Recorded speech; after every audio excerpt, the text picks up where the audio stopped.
Ladies and gentlemen, all right, young hogs out there, old hogs, don't matter. It's your boy JB, man. We are back with another episode of Hog Talk. Now, as promised, last episode, at the end of the episode, I encourage people to hit us up, ask questions on our YouTube channel, so on and so forth. You want to find us, it is on the JB and Benny Blue YouTube channel.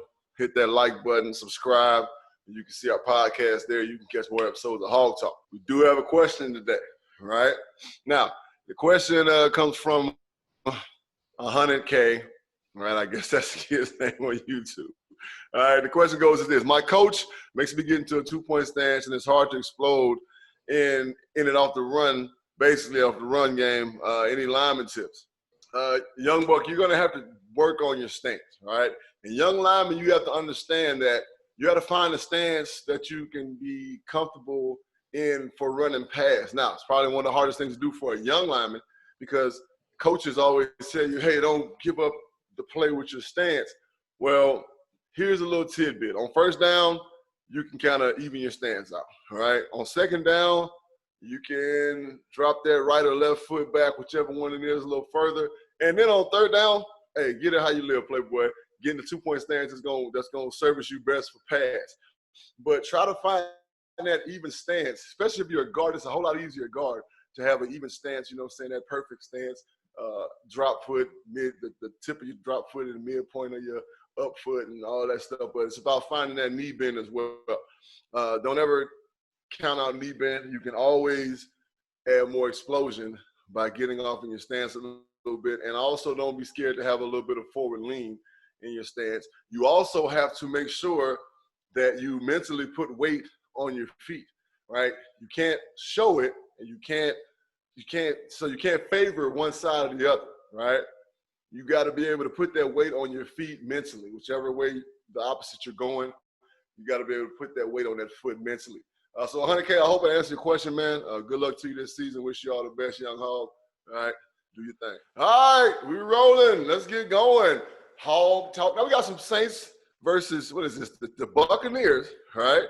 We got our left tackle who, let me see, who is the left tackle for the Tampa Bay Buccaneers? I had to do some research, all right? Either way it goes, he's going against a linebacker right now. They're in what they call their Ferrari package, a Lamborghini, NASCAR.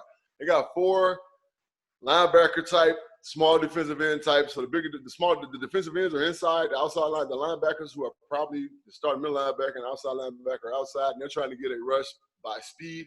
Usually they like to run games out of these situations. They can get the offensive lineman off balance. They can get the tackles thinking that they're going to get beat around the corner. All right? So here we go. I don't know who I'm looking at right now, but let the tape roll.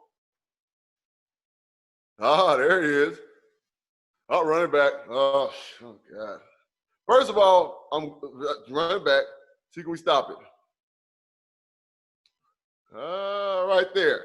All right, run it back one more time. A little bit, just a little bit. Right there. Don't move it. Look at the left tackle's posture. All right. Now, Hog's out there. He looks like a K or something.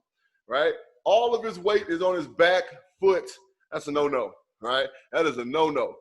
Look, it's third and whatever.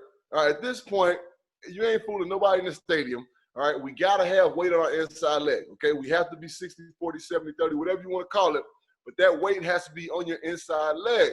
All right, let the tape run. He's just getting ran by. Also, right here, right now, so he has to level his feet up, so go back about half a second, right? Because his feet right here, his feet are so off balance right now, his heel's almost about to click, right? Right after this, he has to square his feet up, which he's going to turn his shoulders to try to square his feet up, and at that point, this guy's just running. The defender ain't did nothing special. He just ran, right?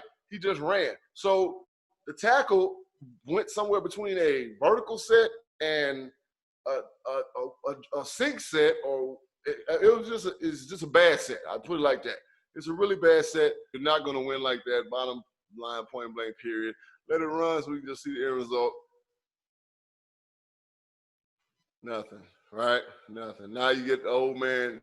He looks so old and decrepit right there. You get the old man chasing out the ball because you didn't got it knocked out of his hand. OLine, all right, let's stay square, okay? Let us stay square. Please, stay square. Get some weight on your inside leg. All right. Learn how to take pass sets that are going to be favorable for you to win. All right. Next clip. See what we got here. Oh, Lord. Young Myles Garrett. All right. Shout out to him. Glad he's back in the game. Now, this is great because me and some of the kids that I trained talked about this just the other day. Now, right here, great point to stop it at. Myles takes this big, huge step inside, right? Now, as a lineman, first of all, look at number 74's posture, which is crap, right? He got his feet spread apart, way apart. He's all off balance. His hands are all out of whack because he's watching Myles Garrett's head, right? He's watching Myles Garrett's head. And Myles Garrett's head basically told him, hey, I'm about to go inside because he threw his head towards his inside shoulder. Don't react so soon. Don't forget, tackles, that there's another 300-pound man inside of you called your guard, and unless he's going away from you, that's the only time that you really have to just honor that inside move so aggressively. Now, also what's going to tell me that he's coming back outside is, are you going to go inside with your knee going inside? No, his foot is planted to come back outside, right? As you gain your knowledge as an offensive lineman, learn to watch the keys that are going to tell you what a defender is going to do. Let it run for a second. Oh, wow. Oh, my God. Whiff, right? Just take it back just a half a drop there. Now, what we do right now, don't panic, right? Do not panic. Get back on your angle of set. So some people call it 45. Get back on your 45-degree angle at that point. You ain't even got to touch the man because he's not in your striking distance, right? Watch how his arm is elongated. He reaches for him. He panics, and he reaches for him. When that happens, you honor that move inside. That's great, all right? He got you jumping. Okay, cool. So he made you jump inside real heavy. At that point, book it, all right? Sink your hips, that weight on your inside, and get back on your 45 to try to widen him, all right, to give yourself a better position body-wise so you can put your hands on the guy. Next clip. Oh, God. Okay, run it back. So first of all, right there is perfect, right? First of all, this tackle is 6'7", I think. 6'6" or 6'7", right? He's tall, right? Now, look, he's playing at 6'3", right? His weight is inside, and right there, right here, at this particular moment in this clip, he is in a great position to win, right? His shoulders are square.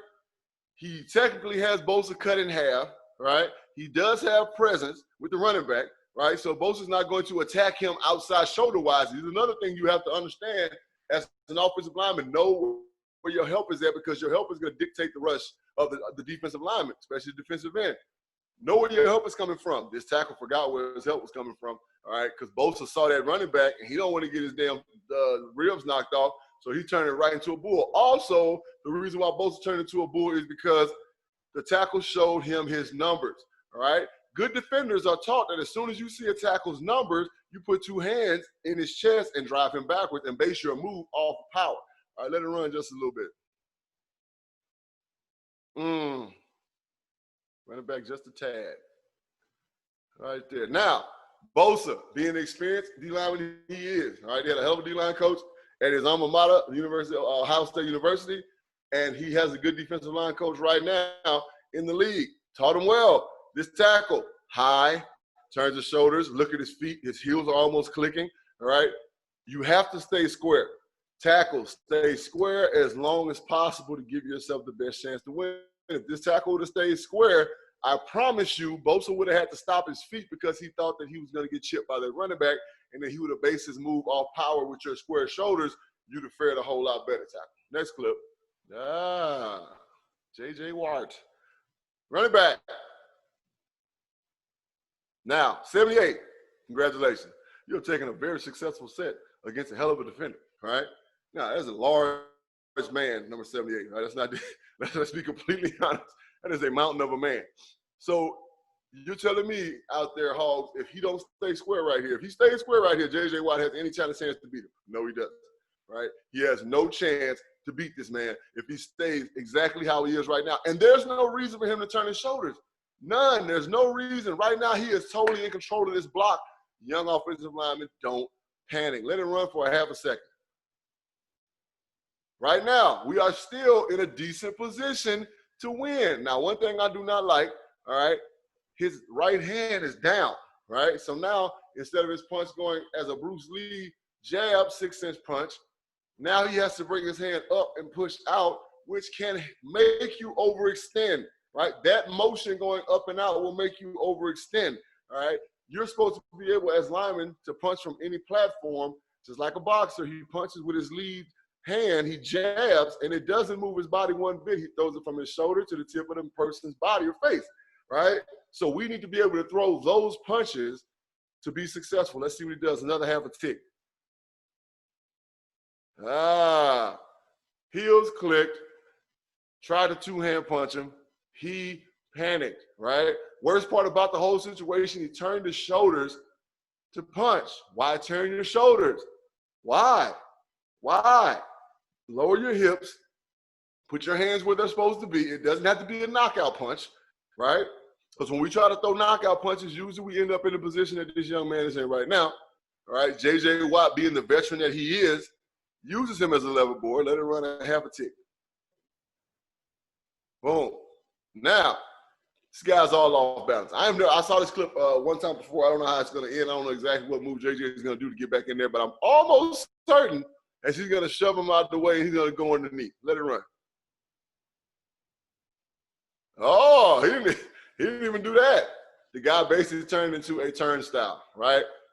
This is what happens, guys, when you turn your shoulders too fast and you don't have a 60-40 or 70-30 relationship with your feet or with your weight distribution. You're standing tall, you're 50-50, you turn your shoulders, your outside leg becomes a post, right? And that's what happened to this young man. He threw that big punch, first of all, got overextended. His feet are too close together at 50-50. He sticks his foot in the ground, tries to make a stand on his punch, and his foot turned into a post, which in turn turned him into a turnstile, and J.J. Watt took advantage of it, swatted that outside hand, which was weak from the jump, all right, and got him a sack, man. Young offensive lineman, stay vigilant, continue to work on your craft. Always remember, stay squarer longer, all right? Stay squarer longer. Also remember that your punch does not have to be killer to be effective. The more efficient you are with your punch, the stronger and harder you can be with your punch. But until you can learn to place those punches, then you don't need to be trying to throw those haymakers, all right? As you get better, more power will come with that. Continue to work on your craft, guys. As I do, I sit and I watch offensive line plays, and I sit and I watch offensive line clips. Shout out to D-Line Vids on Instagram. They are great at showing these clips. I take a lot of their clips, and I comment on them. I have been doing it for years. If you follow me on Twitter, it's at YouKnowMe, B-I-G. That's the letter U, K-N-O-M-E-B-I-G.